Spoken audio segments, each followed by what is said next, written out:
COVID was then something that pushed you farther down the spectrum of what we now look at as alcohol use disorder. It's a spectrum. It's not a black or white. Do you have an addiction or dependency, or are you an alcoholic or not? It is a spectrum. And so it pushed you, and overall it increased drinking by 500 to 800%, depending on the demographics. What was it a symptom of?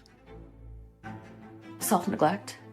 It was taking on all the responsibilities of womanhood and like parenting and all of the roles that I was expected to play as wife, mother, daughter. At the end of a stressful day, a drink sounded really inviting. It wasn't just one drink, it was 2 drinks, 3 drinks, 4.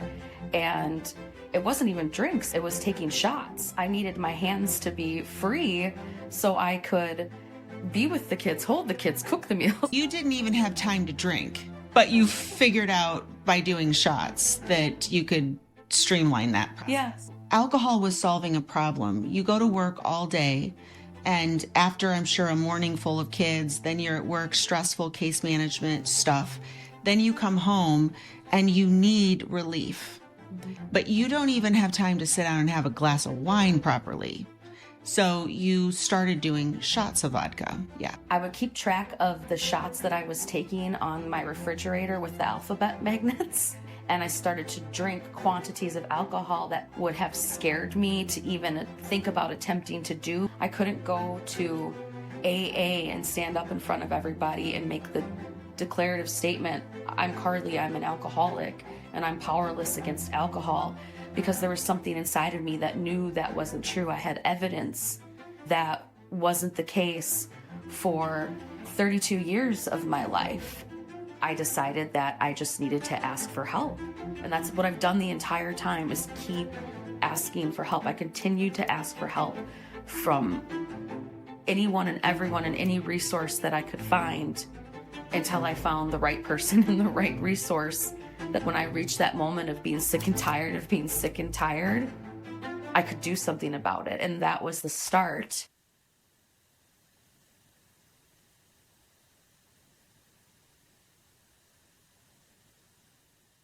My name is Colleen, and I'm a mindful drinking coach helping high-achieving professional women permanently reduce their alcohol consumption by 80%. Join me each week for evidence-based, holistic strategies to regulate your nervous system, balance your dopamine, and activate the growth mindset that makes you so powerful in other areas of your life. Stop worrying about losing control and trust yourself again. Get happy, not sober. It's not about the alcohol. Okay, Carley Barnes, we are here to tell your story of where you were with the drinking and how your life has changed and what you are doing now. And so can we just start at the beginning with, before you joined the next chapter, what was your life like? My life was just filled with chaos. I couldn't take any one more thing onto my plate, and yet I continued to take anything and everything that was ever asked of me of anybody. I was burning it on all ends and making no space for myself, no space for any of my social needs or personal development needs, let alone my basic self-care needs. And because I spent my days taking care of everyone else besides myself, I started to real quickly fall into a deficit. But I didn't notice that deficit was occurring because I started to drink alcohol to help me feel better and move through the stress and the pain and the struggle of just day-to-day life and monotony of work, school, kids, all the things you have to do. Let's zoom out. Tell us about your life. What do you do? Tell us about your family, all of that. I am a registered nurse by trade, and I worked as a nurse case manager for 14 years. I am a mother of 4 boys, ranging, they're 2 years old, 7 years old, 12 years old, and 17 years old. My husband and I have been together for 19 years. I'm from Wisconsin. And I don't know what else about me. I really enjoy helping people, and I really enjoy advocating to get people the things that they need. It's been a very important part of my life. So you're a very busy person who highly values helping other people, from your kids, running your household, and then patients, clients at work. You were just running on all cylinders and working really, really hard to help everybody else. And then you just kind of lost yourself in the process. Did you ever have a sense of self? Yeah, I would say in my 20s or so, but probably everything before child number 3, there was a good sense of self. I would say 2016, just before I got pregnant with my third son, is about when I started to introduce alcohol in more of outside of just celebratory events. It went from hanging out at the beach, drinking shots, to, if that was fun at the beach, that will make doing all these dishes and laundry and kitchen work a lot more fun. And sure enough, it did, turn into a dance party, and things were great, and mom was nicer and lighter and things like that. And then I got pregnant and had the baby, quit drinking through pregnancy, quit drinking through breastfeeding and the newborn stage. But I couldn't wait to get back to it at the same time. And it was really off to the races at that point, where that quickly became the solution to all of the stress in my life, to the point where it became the only solution left on the table that I made space or time for. So, to be clear, you were working full time, and then you had your third baby and then had your fourth baby. You weren't drinking during pregnancy or breastfeeding, but you got back to it, back to the races. And that is what allowed you to perform and function at such a high level for years. Oh, yeah. I mean, you only get 3 months maternity leave if you're lucky. So in order to maintain all of the things that you have to do, at the end of a stressful day, a drink sounded really inviting. And it wasn't just one drink, it was 2 drinks, 3 drinks, 4.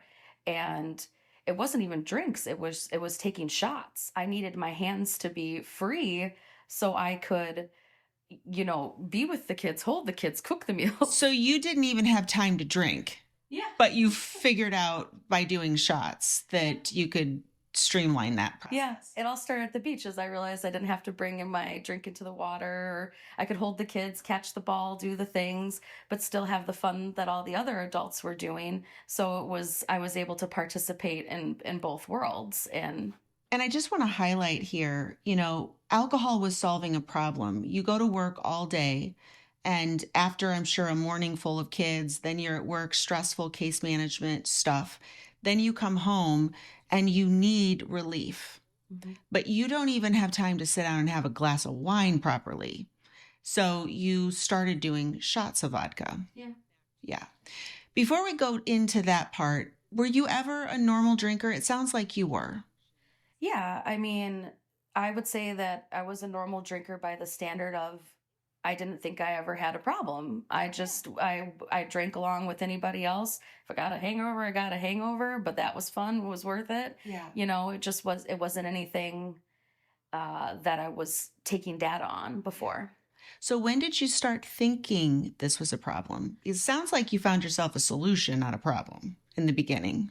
I would keep track of the shots that I was taking on my refrigerator with the alphabet magnets so I could keep a good hold on exactly what I was doing. And over time, I started to see that magnet level increase, and I started to drink quantities of alcohol that prior would have scared me to even think about attempting to do, because I was worried about blacking out or, health consequences, alcohol, poisoning, those kinds of things, that I had boundaries. But then I stopped having those boundaries. I stopped caring about it, and actually quickly realized that I could drink a lot. And so I stopped worrying about being afraid of it, I guess. And then that scared me, that I didn't have any boundaries. I'd wake up in the morning and I would think back to the night before when I had questioned myself, should we have another one? And when I remembered asking myself that in the past, how I recalled it was me saying, we're fine. Yeah, we're good. Go ahead, have another one. But then when I look back on it, how it was, the reality is I was drunk. And the perception that I saw in the morning from the state that I was in was completely different than the perception that I had in the moment when I was asking myself. And I mean, go figure, you ask a drunk person if they want another drink. Yeah. I mean, the answer continually was yes. So Yeah. I just, it was the number. It was the number and the amount. And then I started doing alcohol math, and I thought, oh, if I'm buying a 750 milliliter bottle of vodka, and the goal was for that to last 2 days, and that's not lasting at all. But then it's like, okay, a 750 milliliter bottle every 2 days. There's 30 days in the month. How much is that in a total in a month? How much money is that in a month? And when I looked at those really big, gross numbers of things and what they represented, not only on the health metrics of consumption of a poisonous substance, but also the metrics of, this is money I could be spending to, I don't know, do the Pilates class that I think I can't afford, or the different things that I want to do. And so analyzing what I was doing made me realize that there was a problem. And then reading patient case notes saying, Jim drank this much, and it was a pint in this quantity. And I'm like, shoot, I'm drinking as much as Jim, and he's in the hospital. Like, I don't want those consequences. I was smart enough to know. So then, and this is the crux of alcohol use disorder, thinking that you drink more than you should, but not being able to change that. So can you talk a little bit about your internal experience with this growing awareness as you watch yourself do the thing that put Jim in the hospital? What was that like? It was like watching a slow speed car wreck come in front of your face that you knew shouldn't be happening. Every factor of everything, every bit of intelligence, every bit of an experience told me what I needed to do. I make care plans for people. I connect people with the right services, the right people, the right places, the right time. But every attempt that I made to apply those interventions to myself and the things that I read in the books, it became impossible. I couldn't do it on my own. I couldn't hold myself to a consistent performance standard. And then when I would mess up on whatever program I had set myself on, never a formal program, always things that I was like, okay, this week I'm doing this, tonight I'm only having I would set something that sounded like a really good plan. It made me feel really good in the moment that I had solved the problem. And so tonight it's okay to drink. But ultimately it never resulted in anything that was ever moving the needle. And the failure at holding myself accountable was crushing, because there's not a single thing that I've set myself up to do that I've not accomplished. And that was really hard. Yeah. And yet you kept going. I mean, that speaks so much to your strength and stamina and willpower. You kept going even though it was crushing you on the inside. If there's one thing I didn't do the entire time, it was not give up on myself. Even every plan that I made for myself that didn't work out, I tried another, and I looked for another, and I sought the resources and the tools, and I did internet Google searches of, am I an alcoholic, and things along those lines. And I made an attempt to turn over any and every rock that I knew and raise hand to every person that I thought could support me. And up until joining, the Next Chapter program, there was never a support that was holistic and efficient enough to help me move the needle towards seeing wins and making change. Did you think you were an alcoholic? What does that mean? What would that have meant if you had said yes? Oh, I debated long and hard about if I was an alcoholic.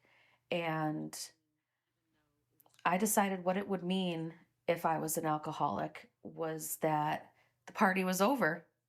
No more drinks for Carly for the rest of her life. Children's weddings, finally get to go on a tropical vacation somewhere at some point in my life, and I'm not going to have a Mai Tai or, I thought it would be the end of things, and also it would be a reveal, of,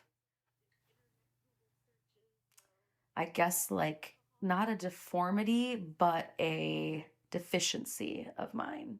So then what happened? Obviously you are in the next chapter and now you also work on the team. We'll get to that. But what did you see in my messaging that caused you to schedule a call with me?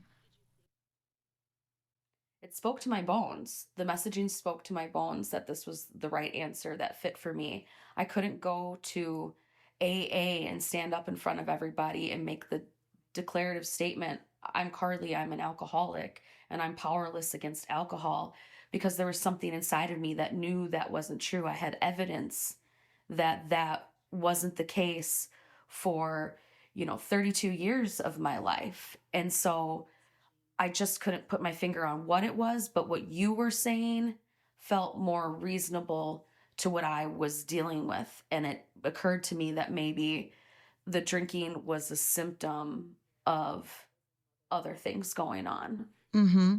And when you look back now, what was it a symptom of? Self-neglect, like just as a whole arching total sum of things. It was taking on all the responsibilities of womanhood and like parenting and all of the roles that I was expected to play as wife, mother, daughter, and the increasing pressure of those as parents age. Those responsibilities increased. Every 5 years, I popped out a new baby to have some more start at the beginning time sort of a deal. And there was never there was very minimal time built in for me to get out and do things prior to COVID. Prior to COVID, I did have routines and situations where Tuesday Zumba, or let's go on Thursday night trivia girls night.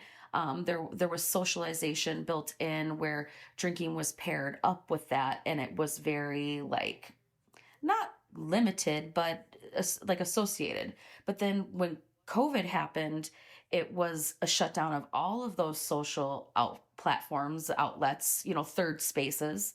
And we all retreated to our phones and social drinking on the internet. And it started out really fun. And the funny thing is like, it wasn't drinking alone, but it was drinking alone. Yeah. It was like I convinced myself that I'm not drinking alone because I'm on the phone with my friend or we're FaceTiming or whatever. But the reality is it started to become a nightly ritual, and because there were no other things to fill it in, and then the addictive properties of the substance and habit and routine took over, and it quickly became out of my control. No matter how hard I tried to implement really smart strategies I've been taught. Yeah.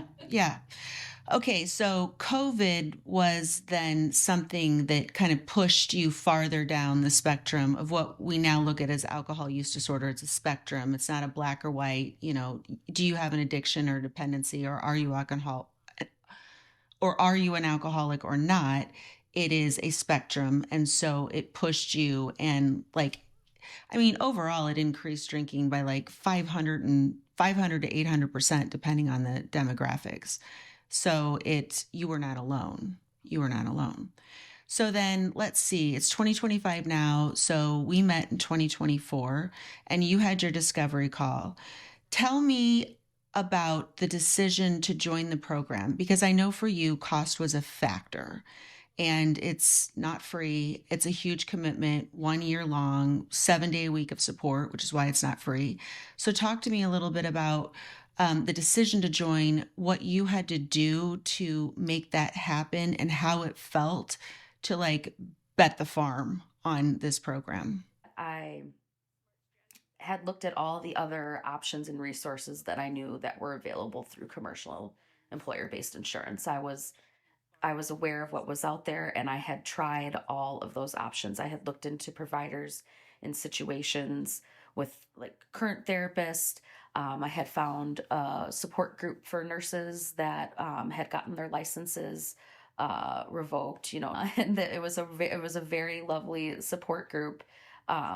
But it just still didn't fit my need. It was the start of something, and I liked the idea of women, and I liked the idea that we were all nurses, and it had elements of AA that I thought were the portions that I thought were appealing about AA, the community, the mentorship, someone who's come before you helping guide you, but there was lacking any sort of like content or anything like tangible move forward workbook, and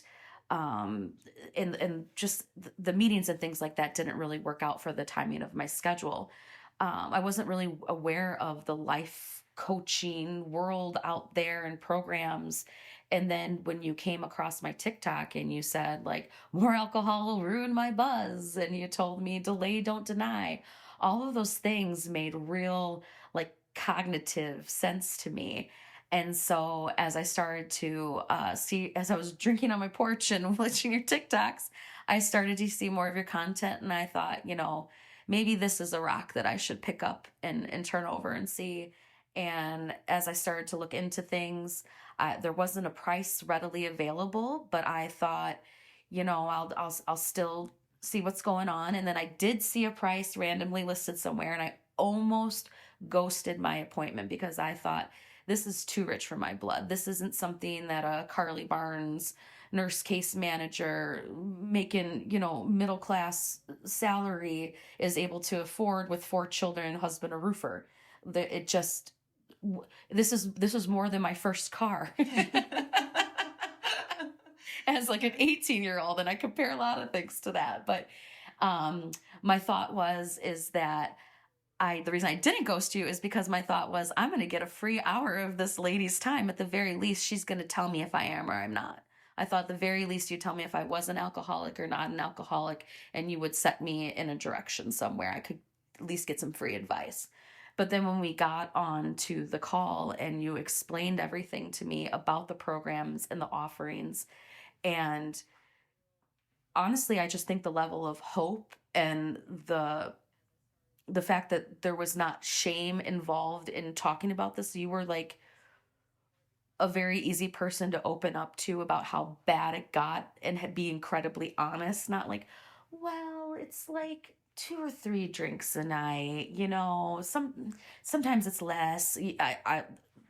The full Monty, I was able to tell you, and you received it in a way that was like, I got you. Like, that's okay. We're going to work on this, and we've got a whole year to do it. And I just believed that I could do it. I believed that I could do it. I had evidence that I had made changes before, and I believed in the program and what it was saying. It just made sense. Okay. So I figured it out. Well, let's talk about the truth in that you joined the program, but you didn't immediately see your drinking change. Can you talk about that? Yeah.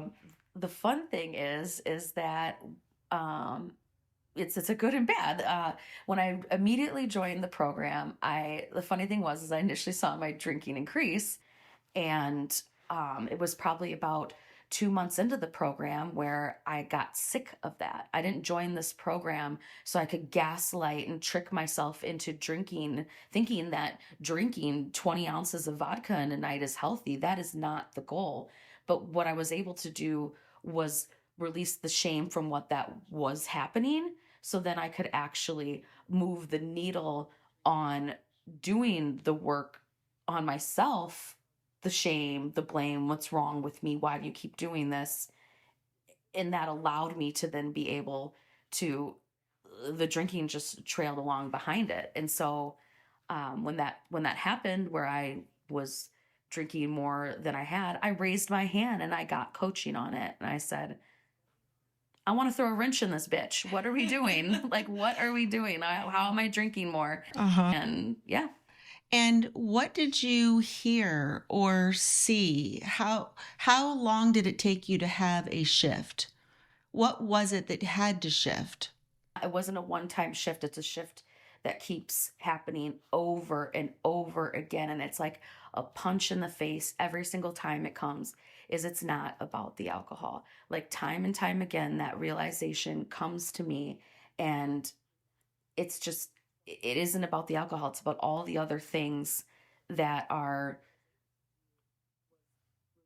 that I'm ignoring, and alcohol became the thing that I couldn't ignore. So, alcohol in some ways woke you up from the fact that your life was not sustainable as it was. That's why you needed alcohol. Yeah, and I feel like I don't think I answered the last question about like what was the thing that changed in me in that moment. Was it was my 40th birthday party, and I had rented a cabin up north and took my whole family, and um and any time that I wasn't drinking, I just kind of felt like a melancholy, like dull, like it was definitely my neurotransmitters and not having enough dopamine and things like that. And I was just, the thought that just keeps coming to my mind is I was ready to throw a wrench in the cycle of things, and I was in a program that could do that.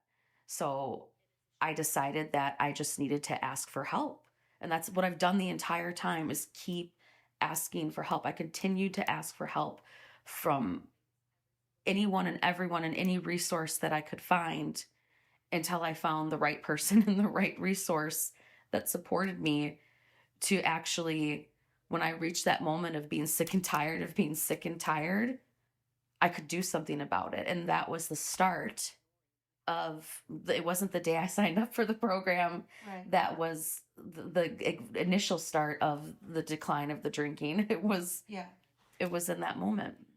Can you talk a little bit about what was going on in your head? Because I remember you raising your hand, and and other women, you might have been one of the first ones to be clear, like, "Hey, lady, I'm drinking more."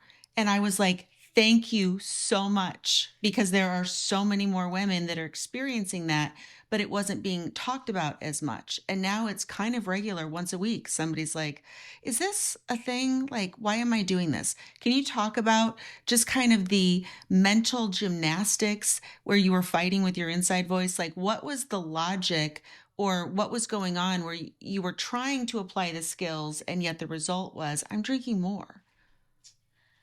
I think the mental gymnastics of it was that my nervous system was so fried from living in a constant trauma response, like unresolved trauma with additional trauma life added on top of that.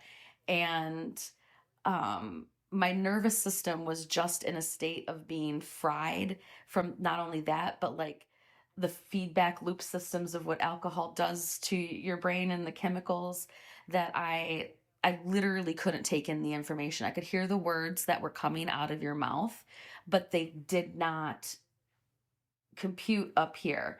And so I literally could not engage in the content of the program because I didn't realize this at the time, but like my nervous system was too fried to be able to take it on. And I think I just raised my hand and said that out of uh, frustration, but then also security and safety. Like, this is the place where if you're going to say anything, this is the place to say it. So I I guess I didn't know it was, I was being so unique in saying what was going on.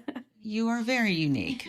You speak the truth. And so talk to me a little bit about, I mean, I remember the call where it was post 40th birthday party for you, and you were like, okay, this keeps happening. And I remember you saying, how much you were drinking, running on 3-4 hours of sleep, running through your life, taking care of 4 kids, working full time, doing all the household things. I mean, the equivalent of 3 full-time jobs at least, plus pouring the alcohol on it and not sleeping. Do you remember that call?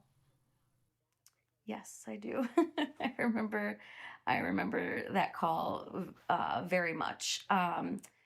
It was August 28th, to be in fact, is when that was. That's a date that will live in infamy, just like the day I signed up for the program, July 11th.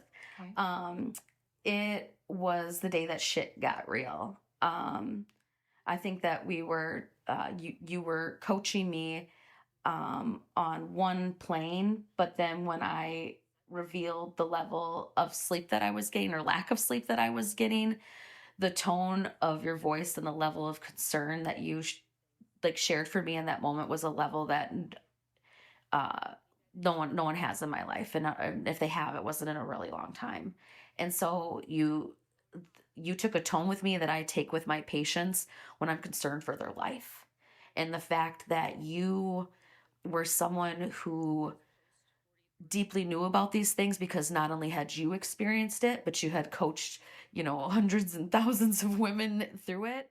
I thought, if she's concerned about me, this is I guess a bigger problem than what I've been acknowledging in the ambivalence of things. Yeah. And so I remember after the call, you said, let's talk after the call. We had a call after the call, some extra coaching, and you kind of asked me, am I the kind of person that's gonna tip my toe in the pool or jump in? And I'm a jump in the pool kind of gal, and I of course answered that way. And you coached me to see my options, and one of the options was, maybe the fastest path was to do a period of sobriety, who knows how long, whatever, but just like let my central nervous system settle and regulate, so I can actually see the forest for the trees of everything. And in that moment, you scooped me up, and I I I just followed along with basically your advice. You became like my detox doula. I looked at you the same way I looked at the midwives who helped me birth my babies, and I said, "You're just going to tell me when to breathe. You're just going to tell me when to push, and I'm just going to listen to what she has to say." And I I just followed along, and you were there to support me. And by day 3, 4, I felt really, really good. And then I ended up rocking with that shit for 18 days. There wasn't any intention of any number of days, whatever, but I don't even think when I was drinking normal that I went 18 days without drinking, because there'd be a Friday hangout or Friday fish fry or whatever. But um, it just proved to me, not only that I could do it, but that this program and that your coaching were something that were a guidance that were going to work for me. Well, and I remember, I don't have people quit drinking most of the time, but what you have to understand is that in order to change any habit, there has to be bandwidth there, because you have to go against the autopilot programming. And your life was not set up where you had 5 minutes. I mean, hell, you didn't even drink wine or a normal drink because you only had time for shots. And so what was happening is your nervous system was fried, and you did not have the extra energy that it takes to go against the programming. You didn't stop. You were just 100 miles per hour, like 21 hours a day. And when you shared that with me, that's when I knew. I was like, all right, unless you're going to change something drastic in your life, take some time off work or something, like, then this is the shortest distance. I mean, I know it hasn't been perfect. That didn't solve all the problems, but what did that do? It gave me, like, the 18 days that I took off from drinking didn't solve the problem, and that was never the intention of it. It was to give my body and my system a break. Like you said, I was 21 hours a day taking care of everybody else's needs, that there really wasn't any more space in my brain to take in any more information. And I also I truly didn't believe I could stop doing any of the things I was doing. I believed it was my responsibility to take care of everyone. And the concept of not having to do that was a really big hurdle for me to overcome. And so the space and the time of taking that little vacation from alcohol allowed me to get the clarity of vision to see where I needed to go, and to take in the information, to start learning the tools. I remember the day that I decided that I was going to have a drink again. I remember reaching out to you and Diana and being like, okay, we're going to shut our pool down for the summer. And I want to have, I think a White Claw is an occasion, like, could I have a White Claw? Should I do that? And it was kind of like, do it or don't do it. It's all data. All you can do is see what happens. And I just remember thinking that, I need a plan here. How am I not having a plan here? But the plan here was to do a science experiment. And that science experiment was just allowing myself to have that White Claw. And it became, I think, 2 White Claws. I honestly don't remember what all I ended up drinking that night. I know I didn't get drunk, but the fact of the matter is that now looking back on it, I see I had to have that situation so I could have material and data to manipulate to see what worked and what didn't work. And if I had just stayed on this period of abstinence, it would have been the forbidden fruit. And I feel like that science experiment would have gone really wrong. Yeah. Or just big swings back and forth. Big swings. Yeah. So you waded back in. Talk to me now about what you understand causes excessive drinking for you in your life. What I've discovered about what causes excessive drinking for me in my life is I've noticed that there's a direct correlation in how I run my day and the boundaries that I set and the way that I talk to myself and care for myself, and how much I want to drink when I close my laptop at the end of the day. The more time that I take and add into basic self-care, and when I mean self-care, I mean eating, drinking, sleeping, like take sunshine, like taking a break, like those basic things. I was negating those things as important in my life. I thought they were take it or leave it things, or things that I'm hungry, I just got to do one more task. Oh, I need to pee, just got to do one more task. Oh, there's a call to get on. The children, go away. I've got things to do. The work needs me. And I was not taking time to, even if I did have 3 minutes in my day, to take those 3 minutes and go, these are really good 3 minutes. And like, again, the way I talk to myself has drastically changed. Up in here, yeah. The brain bully, she was a real bitch, and she was my biggest critic, and there was no escaping her. I could do no right by her, and I have literally changed the way I talk to myself. I call myself a precious girl now. Because you are. So talk to me about how my precious girl reached out to me and decided she was going to manifest herself onto our team. Talk to me about that. So how I manifested myself onto your team was, I really, from the beginning, felt a strong connection to like your message and your power and the hope. And I just wanted to be underneath your wing and know what you know. There's been very little that's been introduced to me in like the mental health, behavioral health world that I haven't pretty quickly understood what's going down. And the approach that you're taking to things is so entirely foreign to me that as I got into it and saw and learned what it was, I was like, this is real, tangible, hands-on, concrete interventions, things that I try to get my patients to. What's the goal? What's the outcome? Let's evaluate how it worked. And I was able to see that within your program. And my whole mission in going into healthcare and public service has been to support and help people and live their best life. We're only here once on this spinning rock. And so when I saw a program that was creating hope for me and where I was at, 3-4 months in, and then I looked at other women who were 8, 9, 10 months in, and I saw their story and their progression of things, I was so bought into the program and what it had done for me, and the other powerful, intelligent, capable, successful women, the one piece that was missing for all of us in our like womanhood and like power, I was getting that back. And I want every woman who's missing that piece to have that. It's very powerful. And so it's, when you said that you were growing and building the team, I wanted to be a part of this mission, and it is a very important mission to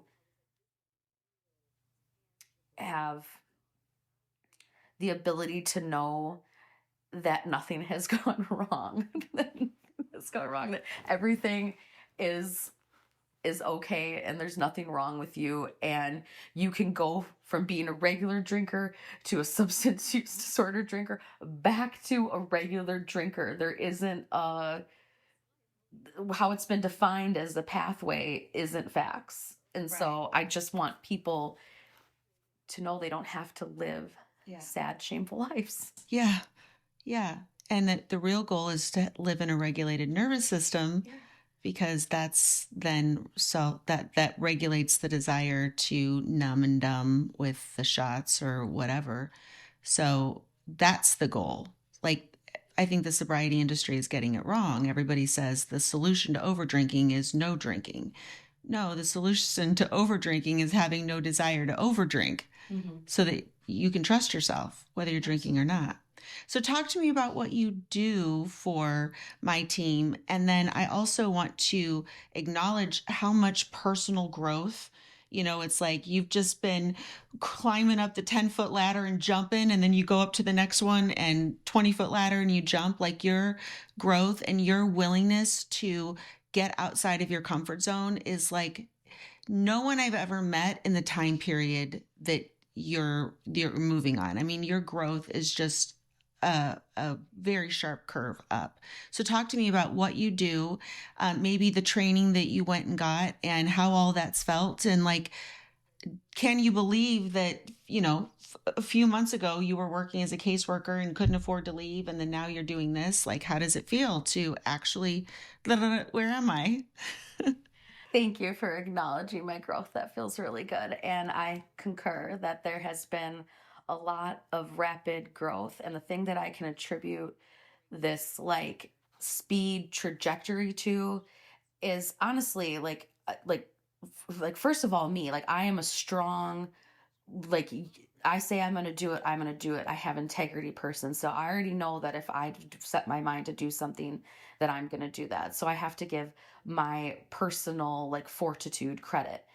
But I have to say, the thing that really launched me was the other women in this community. When I would go to our message boards and I would comment on what other people were saying or just give my opinion, the other women from the group, women that were so much smarter, so much more beautiful, so much more, connected in all these other ways, women that I admire, I would look at in a magazine or, a pamphlet and admire, they were coming to me and they were saying, "You're well spoken. I like what you've said. You bring something to the table." They saw me for who I was. And in my professional career, all of the things that they were acknowledging me for as being special and amazing were the very characteristics that I was being written up for, or berated, or held back in my career for. And so they brought to life into me the concept of who I was not only good enough, but actually pretty fucking awesome and pretty fucking smart. And like, these stranger women from across the country and the world had no reason to blow smoke up my butt and say nice things if they didn't really mean it. So the amount of feedback that I was getting from women in the community saying like, your hot seat shares, they spoke to me. You said all the things that I wanted to say and I didn't have the words for. You spoke for me. That felt really, I felt really seen. And then just that level of like womanhood, sisterhood support. I've never had that in any group. And maybe it's because nursing can be so toxic and there's a lot of like toxicity in those women relationships. But that was definitely a huge changing factor. There's not been one single thing. It's been a synergy of all the different factors of things along the way. It's been the idea of being able to change some pretty core beliefs of things that weren't even my beliefs. There's things that I've just built up and picked up from my parents and time and situations like that. And um they're just, I don't know, there's just been so many changes along the way. I mean, I went to Texas and got NLP, neuro linguistic programming, quantum time technique, and hypnosis trained. So I have specific certification in those coaching modalities. And those modalities, to learn them, you have to practice them on each other. And so that was a very powerful tool to be able to clear shame, anger, fear, some of those really core emotions, anger, sadness that build up and are kind of the subconscious driver of a lot of the ways that we see the world and interact with the world. Teasing that stuff up to the surface and working through it with those tools was very helpful. But ultimately it has been your coaching and the community of women, your like consistent support and your consistent no shame message allows me to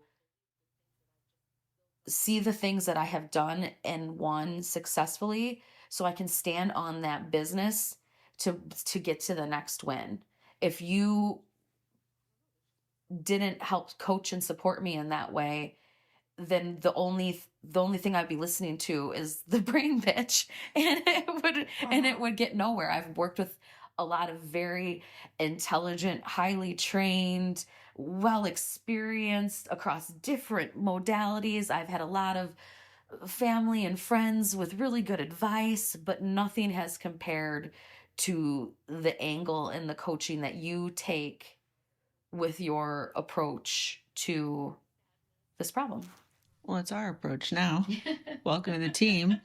So talk to me a little bit about what is ahead for you. Like, if you've made it this far, where are you going? Now that I've made it this far, I am going anywhere the frig I want to go. Anywhere I want to go. The world is truly, the options that have always been there, I'm now seeing them. The things that I used to tell myself weren't for me or weren't a part of my identity, or I couldn't do that. I've got 4 kids. How could I go for a week in Texas? That's impossible. Who does that? Yeah, I did that. Well, and you came to our retreat too. You were in Texas twice in a period of a month. I have gone on a business trip every month for the last 3 months, and I have never done a business trip in my life, let alone trips. Like, the idea of the expansion of my world and the things that I am allowing to be for me, the things that I am not afraid to do are like, there's no fear. I think you should be honest. There's a lot of fear. You just put it in your backpack and call me, and then I walk you onto the plane. I feel like that's not a good representation. It's not no fear. It's the knowledge that I can do this. And there's always 2 ways of thinking about things. And I've learned to allow myself to look at the side of things of me being capable, the side of me being powerful, the side of me being in control. And yeah, there's lots of times where I'm not capable, not powerful, in control, but I am always those things at any given moment if I so choose to be. And I'm no longer opting out of it, out of as much as possible, out of fear. So let's circle back to coaching and the expense. Yeah. And I want you to talk to me about the power of having a coach that can reflect for you where fear is holding you back or what you're telling yourself that you have to do that isn't true. Like, where do you see the value of coaching fitting into normal middle class lives? Like, where's the return on investment? Because it is an investment. I think the way that coaching fits into your life is the same way that when you call your friends and family and you're looking for advice, and instead of spending that time talking to your pal or your sister about it, you're actually having someone who is helping you focus the direction of your thoughts and not buying into your stories and not flocking to the drama and the bullshit and almost fanning the flames of the nervous system inflammation. It's actually the reverse opposite of that. It's like looking at what else could be true and reframing things.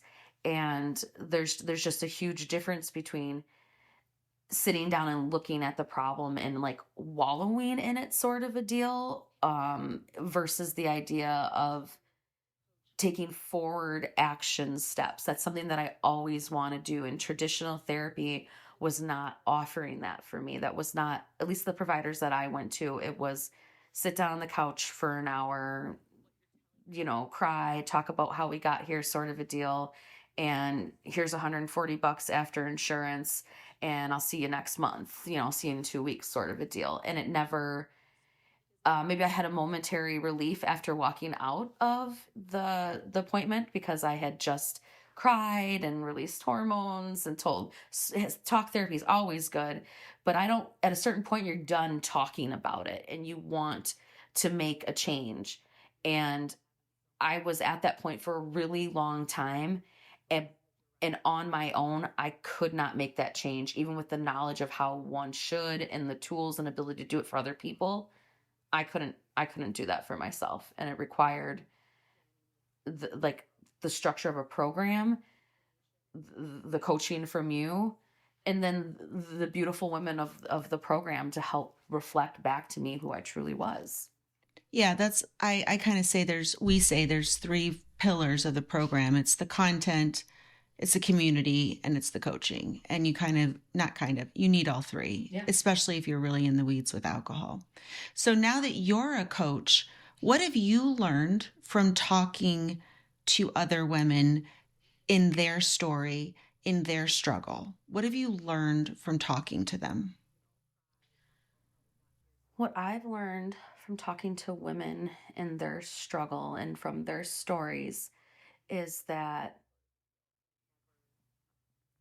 my the problem that I had was not unique to me.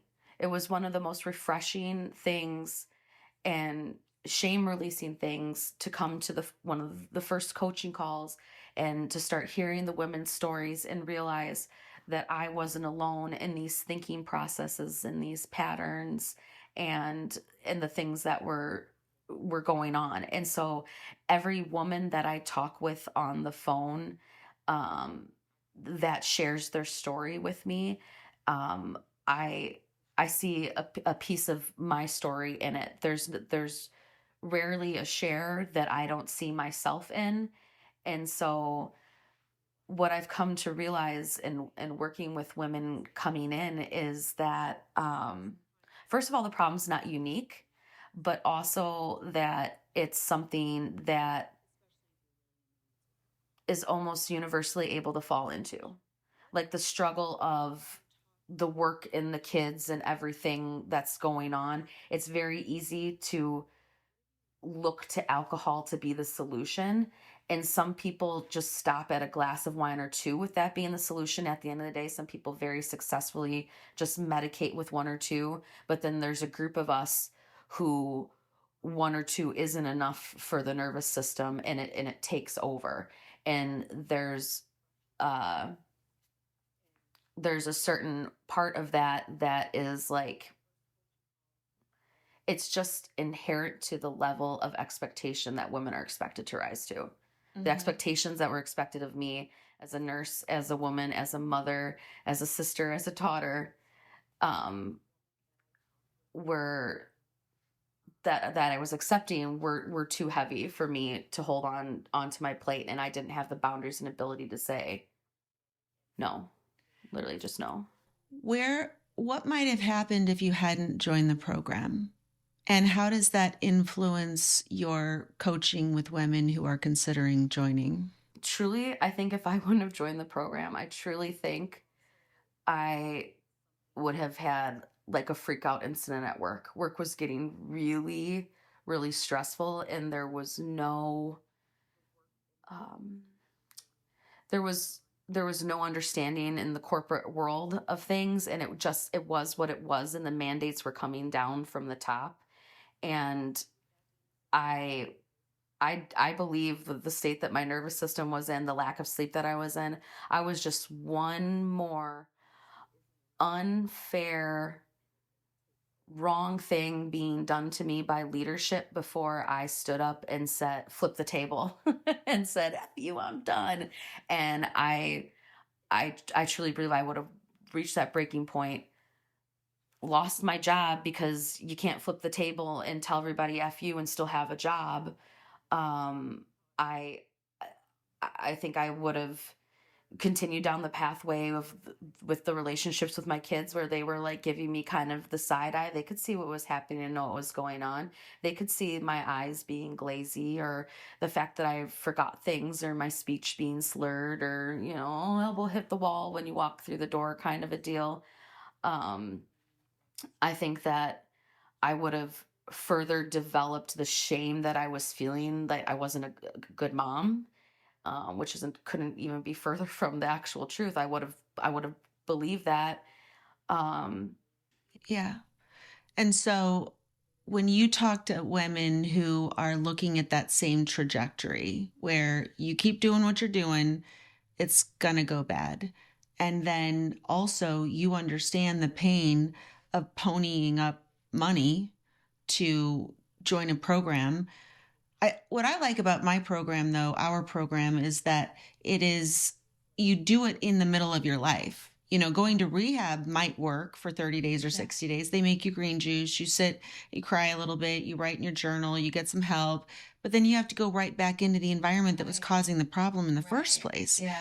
That's why I like, this program where you do it in the middle of your shit show life, and you got to figure it out there. And that's why it's a year-long process, because you don't do that overnight. But talk to me about how you communicate that option where the cost of this program may actually be the cheaper option. Yeah, I mean, when you look at the like true cost of alcohol use disorder, and even just the alcohol in your life, like I had already done the alcohol math of how much, the 750 milliliter bottle cost, and the pack of cigarettes that went along with it, and that per month. I'd already done the math of how much my, therapy appointment cost, and where the money was going to try to solve the problem in other areas. That when I realized that money shifted to other places, is actually, I'm going to get more bang for my buck in the concept of signing up for this program that is accessible to me. My therapist wasn't making herself available to me on a chat forum and in a way that I could connect with on a Saturday afternoon. I wasn't being taught tools about drinking. I would have had to go and find a substance use counselor separate from her, sort of a deal. The cost of things, it was difficult to spend on myself, but I knew at the same time I had no choice. Like, I had to invest in me and take care of myself, and that this was the cost of doing that. And if I can pay $500 for AAU basketball and my kid's ability to have an opportunity to maybe play D2 basketball in college, like, then I could put forth the money to help me solve this problem that I had been trying so desperately, turning over rocks, trying to solve on my own. Yeah. So let's have a real conversation. Do you feel like it's solved? Do I feel like it's solved? Yeah. What are your thoughts on it now? I feel like it is a progressive journey. Like, it's the way I feel is different. The way I feel about, first of all, I'm not on the hamster wheel anymore of that thought cycle shame of um, just the anxiety of waking up in the morning and why did I do that? I only meant to do this. What's wrong with you? That cycle is something that has been eliminated. And just that purely alone was like worth the cost of the program. What's the difference now? How do you wake up? How do I wake up in the morning is, even if I have drank, I'm still kind to myself. Even if I uh like was at the party and had one more glass than anybody else, it's not a matter of how I feel about the alcohol, it's how I feel about myself. Like I just feel like how I used to feel. Like when I used to go out and have drinks, I didn't count what I was doing or notice what other people are doing or worry about if they were noticing how many drinks I've had. I just am not paying attention to it in the same way that I was to, and the goal was to try to monitor myself and keep myself under control. And I no longer feel like I have to monitor myself to keep myself under control. Like I can trust myself to sit down and have a glass of wine and go home and call it a day. I can trust myself to even take a couple of shots and then go to bed and get a good night of sleep and wake up in the morning. So there's a part of me that feels like, oh, if I'm still drinking shots, is that a problem, or is it still better? But when I look at the concept of not only the quantity of what has changed, but it's the emotional energy around it. It's the thought energy around this problem that I have to solve, this problem that I have. I no longer feel like I have a problem. So you no longer feel like you have a drinking problem. Yeah, I feel like a regular person. So what replaced your attention? It used to be wake up, beat yourself up, Yeah. do some mental math, Yeah. think about the problem, Google, am I an alcoholic? Probably go to the liquor store, get more, rinse and repeat. Yeah. So what's different about what you pay attention to now? If there are problems, what problems do you solve for now? I'm able to focus on just anything else, like learning and growing and just existing. It's not just that intrusive underlying thought. I don't know how to explain it any other way than that. The same way it just creeped in and I didn't used to think about, and then all of a sudden I was thinking about it. Should I stop at the liquor store before I get home? Is there enough left in the bottle? Will that get me through the night? What if it's gone?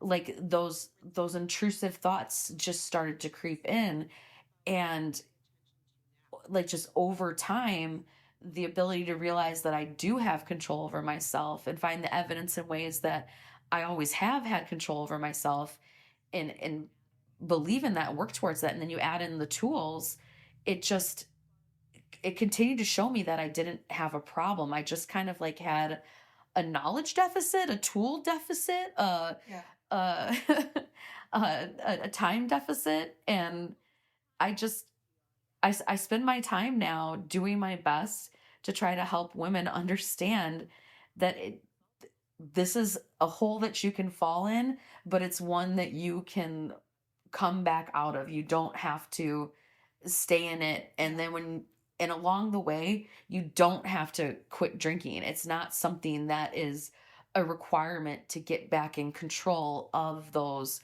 intrusive thoughts. And in fact, along the way, I appreciate not having the thing that was helping me cope with this heavy plate of things. I could not kick all that shit off of my plate.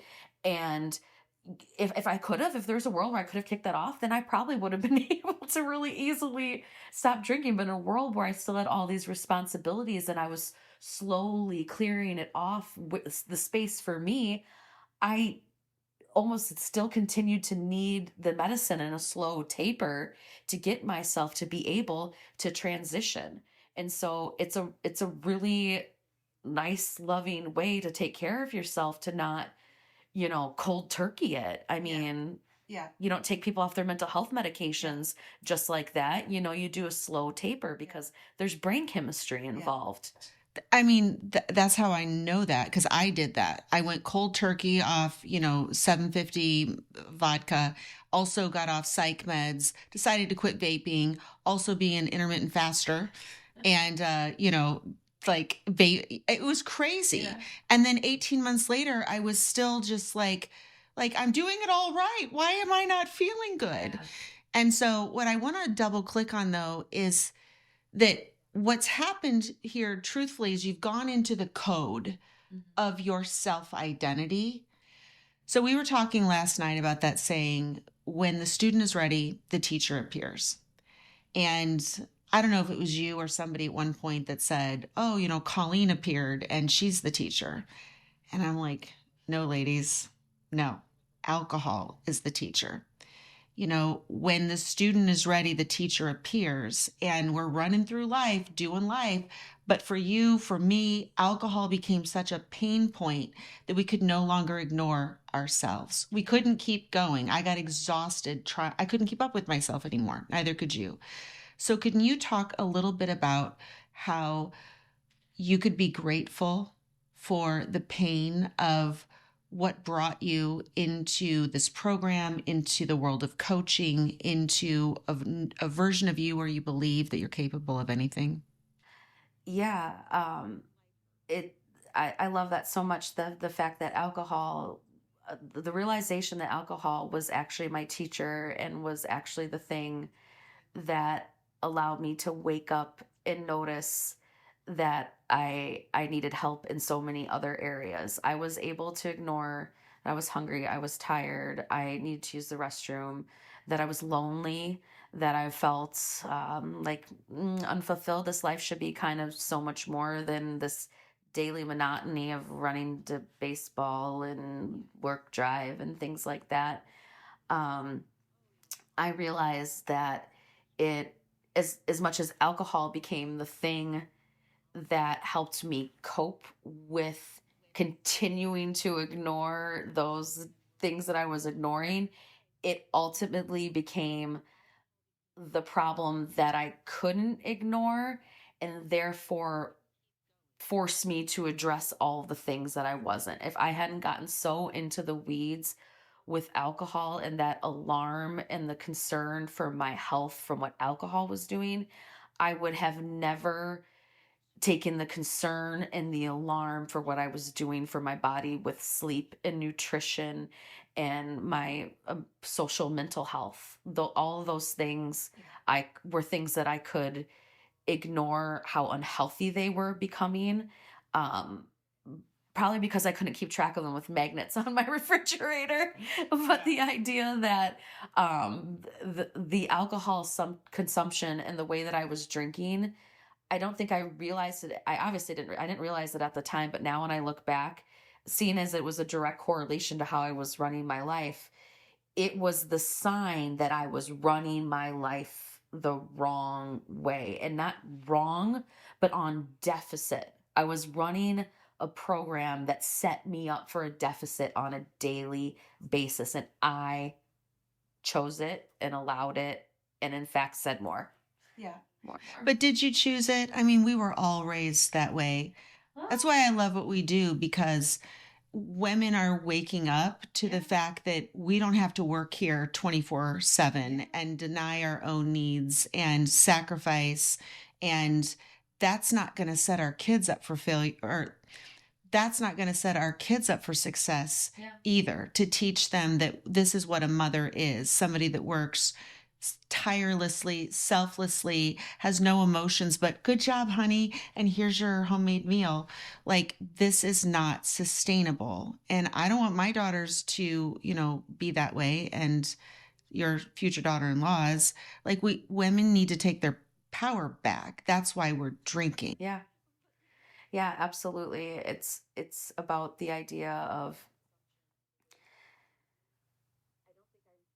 like, I think about the classic like Italian family where like the nonna is standing over everybody eating their hot plates of spaghetti, or like just everybody's eating the hot meal at the table, and the woman who slaved in the kitchen all day long to prepare it is just serving the plates and eats later in the kitchen by herself. The idea that that would almost be uh the expectation of the role.